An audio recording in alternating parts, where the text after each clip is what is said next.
o Anderson chega. Produção, o Roberto Lopes está marcando a falta sobre o Anderson. Fazer o primeiro contato aqui com o Renato Cury. Renato Cury, acompanhando os lances. Vai gravar o jogo aí. Renato. Boa noite, Luiz. Boa noite ao amigo ligado no Futebol da Globo. O Santos aposta muito no bom retrospecto que tem aqui dentro da Vila Belmiro, desde a chegada do Dorival Júnior. 100% de aproveitamento, 15 jogos, 15 vitórias, fica a 16ª. Para com esse sino, meu Deus do céu. É pra soltar a ideia de todo mundo. Na 35 do Brasileirão.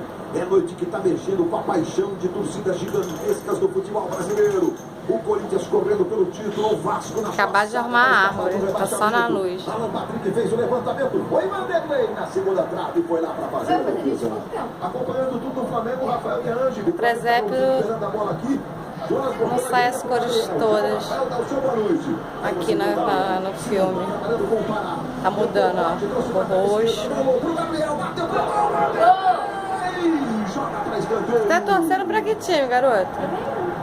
O jogo tá animado, rapaz. É aquilo que eu falei, Luiz. Existe uma responsabilidade a partir do momento que a equipe vai plantar. Mas tem aquela leveza, né? O resultado foi uma consequência do que estão fazendo.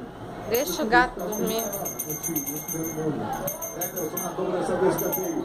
Jonas está mais na primeira trave. O Wallace veio pelo meio, fez o levantamento. Saiu o Vanderlei, foi o segundo andar e ficou falando.